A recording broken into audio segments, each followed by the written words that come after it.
আসসালামু আলাইকুম দর্শক, আরেকটি নতুন পর্বে আপনাদেরকে স্বাগত জানাচ্ছি। তো দর্শক, আপনারা অনেকে বলে থাকেন যে জাত উন্নয়ন করা গরুগুলো আপনাদের সামনে তুলে ধরার জন্য যে কত পার্সেন্টেজ পেলো, কোনটা কোন সিমেন্টস, কত পার্সেন্টেজ দেওয়া আর কি। বেশিরভাগ প্রবাসী ভাই এবং নতুন উদ্যোক্তা যারা আছে তারা এই বিষয়টা নিয়ে রিকোয়েস্ট করে থাকেন। তা আমরা রুবেল ভাইয়ের খামারে আছি, আমরা তার কাছ থেকে জানবো এই যে গরুগুলো দেখতে পাচ্ছেন এগুলো সবগুলো তার খামারে জাত উন্নয়ন করা। তা আমরা একটু জানবো এই জাত উন্নয়ন করার সম্পর্কে, যে আসলে জাত উন্নয়ন করে কতখানি প্রফিটেবল হওয়া যায়। ভাইয়া আসসালামু আলাইকুম। ওয়ালাইকুম আসসালাম ভাইয়া। আবার একটু বিরক্ত করলাম আর কি। না, সমস্যা নেই। এই যে আমরা একটু জানতে চাচ্ছি আসলে যে জাত উন্নয়ন করাটা বেশি প্রফিটেবল নাকি বিভিন্ন জায়গা থেকে গরু কালেক্ট করে লালন পালন করা বেশি প্রফিটেবল? জাত উন্নয়ন বলতে কি, আপনি যদি আমার 20-22টা গাভী থাকে, তার মধ্যে আমার 20-22টা বাচ্চা আসে, আমি সব বাচ্চাই সেল দিয়ে দিই। তো আমার আপনার 100%-এর বাচ্চা, কোয়ালিটিফুল বাচ্চা যদি দেখি, আমি সর্বোচ্চ 4-5টা বাচ্চা কিংবা 6টা বাচ্চা রাখি। এর আপনি প্রত্যেক 2 বছরের মাথায় যেমন আমার গাভী হয়, এই হিসাবে যেমন আপনার কিছু কিছু গরু যেমন আমার বয়স হয়ে যায়, ওইগুলো আপনি সেল দিয়ে আপনি এইগুলো আবার নতুন করে আমরা দাঁড়া করানো। কেন দাঁড়া করানো? নতুন এটা আপনার এইখানে ওয়েদার, এখানে খাবার সব খাওয়া হয় ফিট। এই জন্য আপনার যে কিনা একটা গরু আনলে মিনিমাম আপনার পরে ঠিক করতে মনে হয় আপনার প্রথম বছরে আমার চলে যায়। ওইখানে ওয়েদার, খাবার সব মেনটেন করতে অনেক সময় লেগে যায়। তার জন্য আমরা একটা জাত উন্নয়ন এই জন্যই করি যে নতুন বাচ্চাই যদি এগুলো দেয়, তারপরে দুধ মনে করেন শুরু থেকে আপনি ভালো একটা পার্সেন্টের বাচ্চা রাখলে শুরু থেকে 15-16 লিটার দেয়। তাই আগামীতে চিন্তা করা যায় ওর থেকে আমি 22 লিটার পাবো। এরকম যদি জাত দেখা রাখা হয়, আর আপনি সিমেন্টসগুলো যদি দেখা যে আপনি 75%, 100%-এর বাচ্চাগুলো যদি দেখা বীজ দেওয়া যায়, তা আপনি এরকম ক্যাটাগরি কিংবা এরকম জাতের বাচ্চাগুলো পাবেন। আচ্ছা, এই যে এটা তো এটার বয়স কতদিন হয়েছে? এটার বয়স হলো যে আপনার 15 মাস। 15 মাস। এখনো তো হিটে আসে না? হিটে আসছে। হিটে আসছে। এই যে হিটে যে আসছে, ওটা কি বীজ দেওয়া হয়েছে আসলে? একবার বীজ দিচ্ছি। একবার দিয়েছে? একবার মিস করে একবার বীজ দিচ্ছি। একবার মিস করে আরেকবার দিয়েছে? মিস করার কারণটা কি? মিস করার কারণ একটু ছোট ছিল, মানে অন্তত স্বাবলম্বী দেখা যাচ্ছিল না, বাচ্চা একটু দেখা যাচ্ছিল, তার জন্য একবার মিস দিছি। এখন মোটামুটি মাশাআল্লাহ দিলে একটু গঠনটা বড় আছে। এই যে ছোট ছিল বললেন, আসলে সেই সময়টা বীজ দিয়েছিলেন? না, সেই সময় বীজ দিন, একটা হিট মিস করছি। একটা হিট মিস করছেন। আচ্ছা, দ্বিতীয় হিটে দিয়েছে? হ্যাঁ, দ্বিতীয় হিটে। তার মানে প্রথম এবং দ্বিতীয় হিট মিস করাটা কিন্তু বেটার। তৃতীয় হিটে দিলে আরো বেটার হয় কিনা? তৃতীয় হিটেও আপনি দেওয়া যায় বলতে কি, আমার গরু আমি দেখতেছি যে এটা যদি এখন কনসেপ্ট করে, তাহলে আমি মনে করি ওর থেকে ছোট না, মোটামুটি ভালোই আছে, বড় হয়ে যাবে। মানে ফিজিক্যালি গ্রোথটা যদি মোটামুটি হয় তাহলে দেওয়া যায়। হ্যাঁ, গ্রোথ হিসাবে আমি দিতে পারতাছি, এই জন্য আমি বীজটা দিয়ে দিচ্ছি। আচ্ছা, এই যে কত পার্সেন্টেজ পেয়েছিল?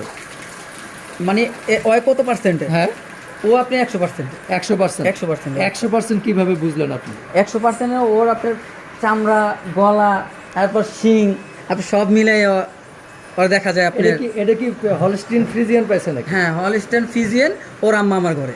ওর আম্মা? হ্যাঁ, আমার ঘরে। ওর মা কত কেজি দুধ দিত? ওর মা আপনি 22 লিটার রেকর্ড আছে। 22 লিটার? হ্যাঁ। আপনার কাছে কি মনে হচ্ছে যে এই বেবিটা কত কেজি দুধ দিতে পারে? এই বেবিটা ওর আম্মা তো আমি 22 লিটার পেতেছি আপনার তৃতীয় বিয়ানে। তা আপনার 17 লিটারতে শুরু হয়েছে, 17 পরে আপনার 20 আসছে, 20-এর পরে 22 আসছে, এরকম আসছে। কিন্তু ওর থেকে আমি আশা করি যে প্রথম বিয়ানে আমি 17-18 পাবো। মাশাআল্লাহ। আর দেখেও কিন্তু মনে হচ্ছে যে এরকম সম্ভাবনা আছে। হ্যাঁ, সম্ভাবনা আছে। আচ্ছা, আমরা এই যে পিছনেরটা দেখি, এটা একটু কালারটা অন্যরকম দেখতেছি। এটা কোন জাত আসলে? এটা একটু জার্সি টাইপের। জার্সি পেয়েছে? ওর মা কি ছিল? ওর মা হলো আপনার ফ্রিজিয়ান আর জার্সি মিলানো, মানে মিক্স ক্রস ব্রিডিং করা। হ্যাঁ। এইটা পার্সেন্ট কত পেয়েছে? এটা পার্সেন্ট 75 পেয়েছে। 75 পেয়েছে। এটা কি হিট আসছে? এটাও হিট আসছে। এটাও হিট আসছে। বীজ দেওয়া হয়েছে? এটাও বীজ দেওয়া হয়েছে। সিমেন্ট কোন সিমেন্টটা দিয়েছেন? এটা 75%। 75%। আচ্ছা, সব তো বাইরের, দেশীয় কোনো সিমেন্ট তো দেওয়া হয় না? না, সব বাইরের। দেশীয় বীজ বলতে আমাদের দেশি তো আমাদের বলতে কি দেশাল গরু। আমরা দেশাল গরু কেন দিব আপনি? আমরা তো দুধ বীজ দিই, আমরা তো দুধের খাবার, আমাদের মাংসের খাবার না। তা আপনি এই জন্য আপনার দুধের খামারে আপনার দুধ দরকার। এইটা কেমন মনে হচ্ছে যে এটা দুধ কেমন আসতে পারে? এটারও আপনার দুধ 15-16 লিটার প্রথমে আসবে। 15-16 লিটার আসবে ইনশাআল্লাহ। আচ্ছা, আমরা এগুলো তো সব জাত উন্নয়ন করা না? হ্যাঁ। আমরা জাত উন্নয়ন করা গাভী কি এখন আছে? হ্যাঁ, জাত উন্নয়ন আপনি নতুন বাচ্চা দিচ্ছে আমার খামারে, ওই প্রথম বাচ্চা দিয়েছে। হ্যাঁ। আচ্ছা দর্শক, আমরা একটু দেখবো যে জাত এটা। হ্যাঁ, ও প্রথম বাচ্চা দিয়েছে। হ্যাঁ, এই 4 দিন হইল আজকে। এইটার টোটালে বয়স কতদিন হয়েছে? এটার বয়স আপনি টোটাল হলো আপনার 22 মাস। 22 মাস মাত্র? কিন্তু দেখে মনে হচ্ছে যে অলরেডি 2-3টা বেবি দিয়েছে। না, তো এটা দুধ দিচ্ছে কেমন? এটা এখনো রেকর্ড আসে নাই, কারণ 4 দিন হলো তো বেবি দিছে, মাত্র 4 দিন হ্যাঁ, হয়েছে। 4 দিন হচ্ছে এখনো আচ্ছা, পুরো কিন্তু record আসে নাই। ইটি দেখে মনে হচ্ছে মাশাআল্লাহ হয়তো বা 15-16টা দিতে পারে। হ্যাঁ, এরকমটাই আমি আশা করি। আচ্ছা, এইটা কত পার্সেন্ট পেয়েছিল? এটা আপনার 75%। 75। ওর মা কত পার্সেন্ট দিত? ওর মা আমার বাসায় আছে, ওর মার আপনার রেকর্ড আছে 22 লিটার। 22 লিটার। তাহলে মাশাআল্লাহ ও তো দ্বিতীয় বিয়ে নিয়ে হ্যাঁ ইনশাআল্লাহ, ছাড়া যাবে হ্যাঁ ইনশাআল্লাহ। ইনশাআল্লাহ ওর মার কাছে চলে আসবে। আচ্ছা, দর্শক দেখতেই পাচ্ছেন যে জাত উন্নয়ন করা বা গরু প্রথম এটাও আমার বাচ্চা দিয়েছে। প্রেগনেন্ট, এটা আপনার 8 মাস ওভার 8.5 মাস চলে। 8.5 মাস চলে। আচ্ছা, 8.5 মাস মানে প্রেগনেন্ট। তো এটা প্রথম হিটে? না, এটাও দ্বিতীয় হিটে। দ্বিতীয় হিটে মানে প্রথম কনসেপ্ট করেছে। হ্যাঁ, প্রথম কনসেপ্ট। এটা কি মানে কত পার্সেন্টের বীজ দেওয়া? এটাও 75%। 75%। আচ্ছা, আমরা যে পার্সেন্ট বলি 75%, 80%, আসলে কোম্পানিটা কি? কোম্পানিটা বলতে কি আপনি 100% এর বাচ্চাটার এতটুকু থাকবে না, 100% এর বাচ্চাটা আরো শরীর ডেভেলপ থাকবে, আরো বড় থাকবে। না, আমি বলছি কোন কোম্পানির বীজ? কোম্পানি বলতে কি আমি তো কোম্পানি দেখি না, কিন্তু আপনার বীজগুলো আমি সিমেন্টগুলো দেখি যে 75% কতদিন মানে উৎপাদন হইলো, ডেটগুলো দেখে আমি বীজগুলো পাচ্ছি। আচ্ছা, তবে লেখা আছে আপনার এটা মধ্যে হলস্টেইন ফ্রিজিয়ান ফ্রিজিয়ান বাইরে। আচ্ছা, তো এইটা তো মানে কত পার্সেন্ট? 75% দিয়েছে। হ্যাঁ, এটা 75% দেওয়া হয়েছে। আচ্ছা। ও নিজেও 75%। ওর নিজেও 75%। দর্শক দেখতেই পাচ্ছেন যে জাত উন্নয়ন করে আপনারা বারবার বলে থাকেন, এটা রিকোয়েস্ট করে থাকেন, আপনাদের রিকোয়েস্টে কিন্তু এই প্রতিবেদনটা আমরা ওই যে ওটাও কি জাত উন্নয়ন করা বড়? হ্যাঁ, এটাও আমার পালের এই দ্বিতীয় বাচ্চা দিবে। দ্বিতীয় বাচ্চা হ্যাঁ, দেবে? দ্বিতীয় বাচ্চা দিবে। আচ্ছা, দর্শক দেখতেই পাচ্ছেন যে এটাও জাত উন্নয়ন করা দ্বিতীয় বাচ্চা দেবে। তো দেখে মনে হচ্ছে যে এটা দুধের রেকর্ডটা খুবই ভালো হবে। তারপর আমরা জানবো। তো এই যে যেটা দেখতেছি দ্বিতীয় বাচ্চা দেবে বললেন, তো এইটা এখন দুধ দিচ্ছে কতটুকু? এটা আপনি দুধ ছাড়ছি, মানে আপনার 8.5 মাস চলতেছে, আর ওই বাচ্চা দিবে আবার নতুন করে। দুধ কত করে দিত ও লিটার? প্রথম দুধ দিচ্ছে আমার তখন 18 লিটার দিচ্ছে। 18 প্রথমবারে লিটার। 18 লিটার দিচ্ছে। ভাই, এটা কিন্তু মানে অসম্ভব একটা এই যে আপনি এটাই 75% আর 100% এর ডিফারেন্স। আচ্ছা, এটা 100%। আচ্ছা, কিন্তু আমরা বলি আমাদের দেশে কি আদৌ 100% এই যে প্রোডাকশনটা হয়? হ্যাঁ, এই যে আপনি 100% এর, এটা হলো হলস্টেইন ফ্রিজিয়ান, একেবারে আপনার পুরাটাই 100% 100% আছে। কিন্তু আমরা যতটুকু জানি রুবেল ভাই, আমাদের দেশের ওয়েদারের কারণে কিন্তু 100% পাই না আমরা। যেমন আমাদের এখানে আপনি ওয়েদার বলতে কি আপনি ওর মা, ওর নানি সবাই আমার বাসা আছে, ওই হইতে আপনি যেমন ওয়েদার ম্যাচিং করে আসতে মানে ম্যাচ করে গেছে হ্যাঁ, আর কি। যার কারণে 100%টা পাওয়া সম্ভব হয়েছে। আচ্ছা, একটু যদি জানি যখন প্রেগনেন্ট গাভী, সেটার জন্য আসলে পরিচর্যাটা কেমন নিতে হয়?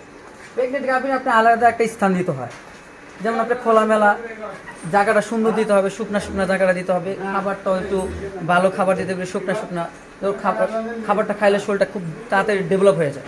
আচ্ছা। যেমন ওর তুলনায় ওর শরীরটা একটু বেশি ডেভেলপ হয়েছে।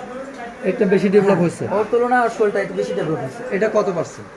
এটাও আপনার 75%। 75%। এটা কি প্রেগনেন্ট? হ্যাঁ, এটাও প্রেগনেন্ট। প্রথম? না, এটা আপনার তৃতীয়। তৃতীয়। এটা তো আপনার জাত উন্নয়ন করে? এটাও জাত উন্নয়ন করে। আচ্ছা, একটা জিনিস খেয়াল করলাম, আপনি কেনা গাভী এবং জাত উন্নয়ন করা আলাদা করে রাখছেন, এটার মধ্যে কোনো ইয়ে আছে কিনা? এটার মধ্যে হলো আপনার কেনা গাভী, আবার ওইখানেও আপনার নিজে জাত উন্নয়ন অনেক গরু আছে। এইখানে হলো আপনি আলাদা একটা স্থান রাখছি, এখানে আমরা দুধ দোয়ানো নাই। আচ্ছা, মানে এইখানে আপনি বললাম যে ওই যে ভালো একটা জায়গা দেওয়া লাগে, ভালো একটা খাবার দেওয়ার জায়গা লাগে, এই হিসাবে আমি যেমন আলাদা জায়গাটা। মানে ওরা তো আপকামিং মা, হ্যাঁ, যার কারণে ওদের পরিচর্যা বা ওদের যত্নটা একটু আলাদা। হ্যাঁ, ওই জন্য যেমন আলাদা স্থানে রাখছি, খাবারটা ভালো পড়লে শরীরটা একটু ডেভেলপ হয়ে গেল।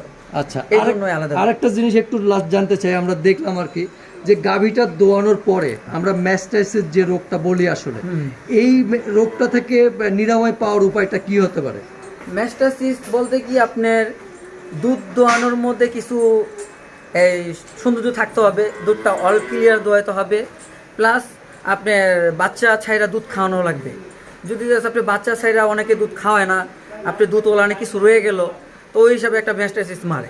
আর এক হলো আপনার খামারে যদি প্রচুর পরিমাণে জীবাণু থাকে, যেমন আপনি দুধ দোয়ানোর শেষে গরুটা যদি শুয়ে পড়ে, তো ওই হিসাবে আপনার লকগুলা খোলা থাকে, আপনি জীবাণুগুলো ঢুকে যায়, পানির মধ্যে জীবাণুগুলো ঢুকে গেলে তখন একটা ম্যাস্টাইসিস মারে। কিন্তু সেটা যাতে গরুটা নাশ হয়, মিনিমাম কত মিনিট সেটা দ্বারা রাখা? হ্যাঁ, আপনি মিনিমাম বলতেছি আপনি দুধ দোয়ানোর পরে তো একটা খাবার দেওয়া উচিত। আপনি দুধ দোয়ালেন, সকালে আপনি দুধ দোয়ালেন, তারপরে আপনি একটা খাবার দিলেন, তারপরে খাবারটা একটু দ্রুত দেন, কিংবা প্লাস আপনি দুধ দোয়ানোর আগে খাবারটা দেন, আপনি দুধ দোয়ানোর শেষে আপনি দুধটা আবার চাপবে, যত দুধটা তাতে চাপবে তখন আপনার লকটা হয়ে যাবে, আপনার জীবাণু ঢোকার সম্ভাবনা নাই। আচ্ছা, যাতে সেলগুলো বন্ধ হতে হবে আর হ্যাঁ। মিনিমাম 30 মিনিট বা 40 হ্যাঁ। মিনিট তাদের দাঁড় করে রাখতেই হবে। আর প্লাস হলো আপনার দুধ নিয়ে শুয়া, যে আপনার দুধ দোয়ানো, যে সকালে আপনি দুধ দোয়ানো, আপনি এইটা নিয়ে দীর্ঘ সময় শুয়ে থাকলো গরুটা ময়লার মধ্যে, তখন আপনার ম্যাস্টাইসিস মারার সম্ভাবনা থাকে। আচ্ছা, এই যে জাত উন্নয়ন করা যে বেবিগুলো হয়, বকনা বা ষাঁড় বাচ্চা, এগুলো কি সেল করেন কিনা আসলে? হ্যাঁ, জাত উন্নয়ন বলতে আপনি সব বেবিতে আমি রাখতে পারি না, আমার জায়গা শর্ট, প্লাস আমি এই জন্য রাখি না, যেমন জায়গা শর্ট। আর আমার জায়গা থাকলে ওই হিসাবে যেমন আপনি 2-4টা আপনি বাচ্চা রেখে দিই, আমার পছন্দের মতো রেখে দিই, তখন আপনি এই যেমন গাভিগুলা। এখন সেল করার মতো বকনা বেবি আছে কিনা? হ্যাঁ, সেল করার মতো বকনা গাভি আছে, 2টা আছে। 2টা বেবি আছে? হ্যাঁ, 2টা বেবি আছে। আচ্ছা। এগুলো আপনি 6.5 মাস 7 মাস। 6.5 থেকে 7 মাস। আচ্ছা, ওই 2টা আমরা একটু আলাদা দেখাইতে চাচ্ছি দর্শকদের, কারণ অনেকে বেবি কিনতে চায়, তারা রিকোয়েস্ট করে আসলে। আচ্ছা, শেষ প্রশ্ন আপনার কাছে। আমরা আগেকার মানুষ দেখেছি যে গাভী দোয়ানোর সময় সরিষার তেল বা একটা তেল ব্যবহার করতো বাটে। হ্যাঁ, এই তেলগুলো কি এখনো ইউজ করা হয়? বা হ্যাঁ, এখনো use করা এটা হয়। ইউজ না করলেই বা কি সমস্যা, বা করলে কি উপকার? এটা সরষের তেলটা ইউজ করলে যে আপনার দুধটা একটু খুব সুন্দরভাবে দোয়ানো যায়। এগুলো আপনি বাটটা শুকনা থাকে, আপনি কোনোদিনই তেল ছাড়া দুধ দোয়াতে পারবেনই না। সরষের তেলটা দোয়ালে আপনার দুধটা আপনার বানটা ভালো থাকে, টাইচালি বাটগুলো ফাইটা যায়, এগুলো আপনার সম্ভাবনা থাকে না, বানগুলো সুন্দর থাকে। আর এটা তেল একটু থাকলে যেমন আপনি অনেক জীবাণু আপনার বসে না, ওই হিসাবে বাটগুলো সুন্দর থাকে। আপনি সরষের তেল তো আমরা নিজেরও অনেক শৈলেও ইউজ করি, তারপরে সরষের তেল আমি মনে করি যে বাট দিয়ে ইউজ করা ভালো, ইউজ করা দিয়ে আপনি শিঙে ইউজ করা, এগুলো ভালো। আচ্ছা, নতুন খামারিদের কি পরামর্শ দেবেন, যে হাট থেকে না খামার থেকে বেবি নিয়ে খামার শুরু করবে? নতুন যারা খামার দিবেন, তারা তো প্রথম বকনা দিয়ে আপনি উঠতে পারবেন না। কেন? আপনি প্রথম চাই দুধ, কারণ আপনি দুধের উপরে নির্ভর করবে খামারটা চলা। তা আপনি কিছু অবশ্যই আপনি গরু কালেকশন করতেই হবে, দুধের জন্য কালেকশন করতে হবে। তারপরে আপনি দেখেন আপনি নিজের গাভীর থেকে কিংবা আপনি আরও জায়গার থেকে ঘুরা কিংবা খামারে ঘুরা, যে আপনি নতুন দাম এই গাভী বাছুরগুলো দেখা যদি কিনতে পারেন, তাহলে আপনি উঠতে পারবেন, আপনি ডেভেলপ হবে। তো ঠিক আছে রুবেল ভাই, আপনাকে অসংখ্য ধন্যবাদ, ভালো থাকবেন। আচ্ছা, আসসালামু আলাইকুম। প্রিয় দর্শক, আমরা আপনাদের রিকোয়েস্টে জাত উন্নয়ন করা গরু বা প্রেগনেন্ট গাভীগুলো দেখানোর চেষ্টা করলাম। আশা করি এই প্রতিবেদনটা আপনাদের অনেক উপকারে আসবে বা ভালো লাগবে।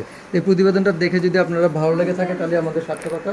সামনে এরকম নতুন নতুন প্রতিবেদন দেখার জন্য লাইক, শেয়ার, কমেন্ট এবং সাবস্ক্রাইব করে আমাদের সাথেই থাকবেন। সবাইকে অসংখ্য ধন্যবাদ।